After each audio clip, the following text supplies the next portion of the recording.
قوم فرعون پر اللہ تعالیٰ کے عذاب۔ جب فرعون نے کسی صورت میں بھی غرور و تکبر نہ چھوڑا تو اللہ تعالیٰ نے چند امتحانات میں ان کو مبتلا کر دیا۔ ان کے کھیتوں میں غلہ نہ ہوا، درختوں پر پھل نہ آئے، کھجور کے درخت پر ایک ہی کھجور لگتی۔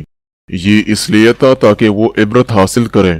جب یہ خوب سرسبز رہتے تھے تو کہتے تھے کہ ہم اس کے تو مستحق ہی تھے، اور اگر قحط ہوتا تھا اور کہتے تھے کہ یہ موسیٰ اور اس کے ساتھیوں کی نحوست ہے۔ اللہ تعالیٰ نے جواب دیا کہ یاد رکھو تمہاری نحوست اللہ کے علم میں ہے، لیکن اکثر لوگ نہیں جانتے۔ قوم فرعون پر 5 قسم کے عذاب۔ حضرت موسیٰ علیہ السلام کو کہنے لگے کہ تم کیسی ہی عجیب بات ہمارے سامنے لاؤ اور اللہ تعالیٰ کے ذریعے ہم پر جادو چلاؤ، تب بھی ہم تمہاری بات ہرگز نہیں مانیں گے۔ تو اللہ تعالیٰ نے ان پر پے در پہ 5 قسم کے عذاب نازل کیے۔ قحط اور طوفان کا عذاب۔ سب سے پہلے قوم فرعون پر قحط کا عذاب مسلط ہوا اور حضرت موسیٰ علیہ السلام کی دعا سے رفع ہو گیا، مگر یہ لوگ اپنی سرکشی سے باز نہ آئے۔ تو حضرت موسیٰ علیہ السلام نے دعا فرمائی، اے میرے پروردگار، یہ ایسے لوگ ہیں کہ عذاب قحط سے بھی متاثر نہ ہوئے اور معاہدہ کر کے پھر گئے، اب ان پر ایسا عذاب مسلط فرما دیجئے جو ان کے لیے دردناک ہو۔ تو اللہ تعالیٰ نے ان پر طوفان کا عذاب بھیجا۔ طوفان سے مراد پانی کا طوفان ہے۔ قوم فرعون کے گھروں اور زمینوں کو طوفان کے پانی نے گھیر لیا، نہ کہیں بیٹھنے کی جگہ رہی اور نہ ہی زمین میں کاشت وغیرہ کرنے کی۔ اور عجیب بات یہ تھی کہ قوم فرعون کے مکانات اور زمینوں کے ساتھ ہی بنی اسرائیل کے مکانات اور زمین بھی تھی، لیکن بدستور خشک تھی، کہیں طوفان کا پانی نہیں تھا۔ اس طوفان سے گھبرا کر قوم فرعون نے حضرت موسیٰ علیہ السلام سے التجا کی کہ اپنے رب سے دعا کیجئے کہ یہ عذاب ہم سے دور فرما دے، تو ہم ایمان لے آئیں گے اور بنی اسرائیل کو آزاد کر دیں گے۔ حضرت موسیٰ علیہ السلام کی دعا سے یہ عذاب دور ہوا اور ان کی کھیتیاں پہلے سے بھی زیادہ ہری بھری ہو گئی۔ تو اب بدبخت کہنے لگے کہ یہ در حقیقت عذاب نہ تھا بلکہ ہمارے فائدے کے لیے تھا، جس کے نتیجے میں ہماری زمینوں کی پیداوار میں اضافہ ہوا، اس لیے حضرت موسیٰ علیہ السلام کا اس میں کوئی دخل نہیں تھا۔ یہ کہہ کر اپنے عہد سے پھر گئے۔ ٹڈیوں کا عذاب۔ اس طرح یہ لوگ 1 ماہ تک امن و عافیت سے رہے۔ دراصل اللہ تعالیٰ نے ان کو غور و فکر کرنے کی مہلت دی تھی، تو اب دوسرا عذاب ٹڈیوں کا ان پر مسلط کر دیا گیا۔ ٹڈی دل نے ان کی سب کھیتیوں اور باغوں کو کھا لیا۔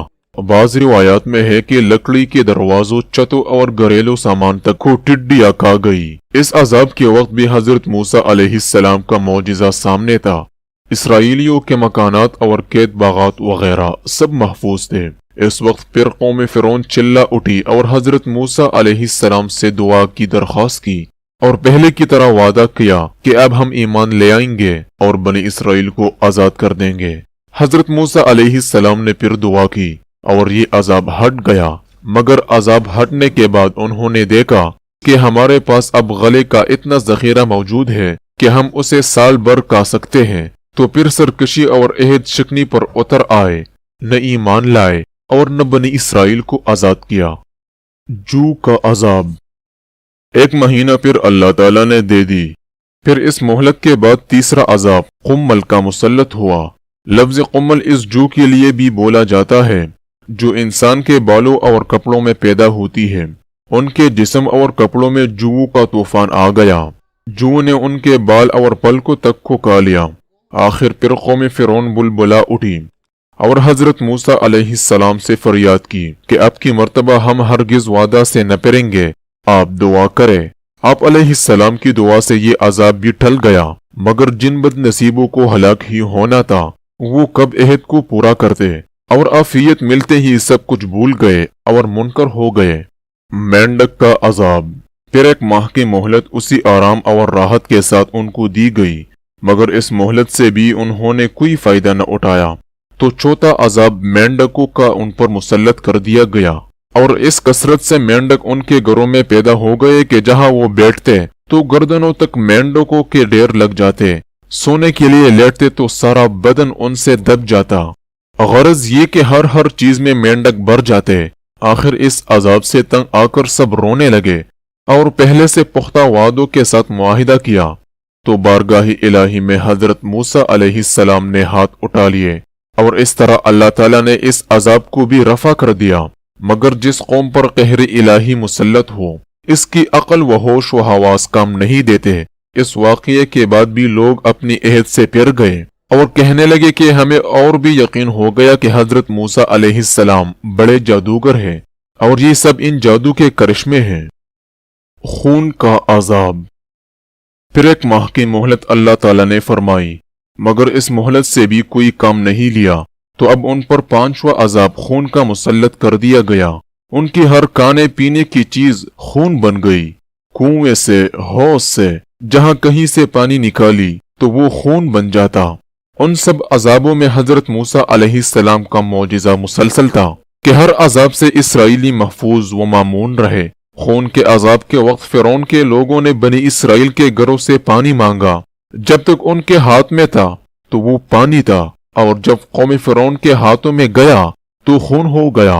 ایک ہی دسترخوان پر بیٹھ کر طبقی اور اسرائیلی کھانا کھاتے تو جو لقمہ اسرائیلی اٹھاتا اپنی اصلی حالت پر ہوتا، اور جو لقمہ یا پانی کا گھونٹ طبقی کے منہ میں جاتا تو خون بن جاتا۔ یہ عذاب بھی بدستور 7 روز تک رہا۔ بالآخر یہ بدکار اور بدعہد قوم چلا اٹھی اور حضرت موسیٰ علیہ السلام سے فریاد کی اور پہلے سے زیادہ پختہ وعدے کیے، تو آپ علیہ السلام کو ان پر اس مرتبہ بھی رحم آیا کہ شاید اب یہ قوم ٹھیک ہو جائے۔ اس نیت سے بارگاہ الہی میں دعا کے لیے ہاتھ اٹھا لیے تو اللہ تعالیٰ نے اس مرتبہ بھی معافی دے دی اور عذاب ہٹ گیا۔ ادھر عذاب ہٹنے کے ساتھ ساتھ یہ بدبخت لوگ اپنے وعدوں سے بھی پھر گئے اور پھر بھی حضرت موسیٰ علیہ السلام پر الزام لگایا۔ اس مرتبہ یہ 5 عذاب ان پر مسلسل آتے رہے، مگر یہ لوگ اپنی گمراہی پر قائم رہے۔ اس کے بعد اللہ تعالیٰ نے قوم فرعون کو دریائے نیل میں غرق کر دیا۔ محترم ناظرین، یہ تھا آج کا واقعہ۔ اگر سامسوں نے وفا کر دیا تو نیکسٹ ویڈیو میں آپ کو مخاطب ہوں گا۔ تب تک کے لیے اپنے بھائی اویس کو اجازت دیجیے۔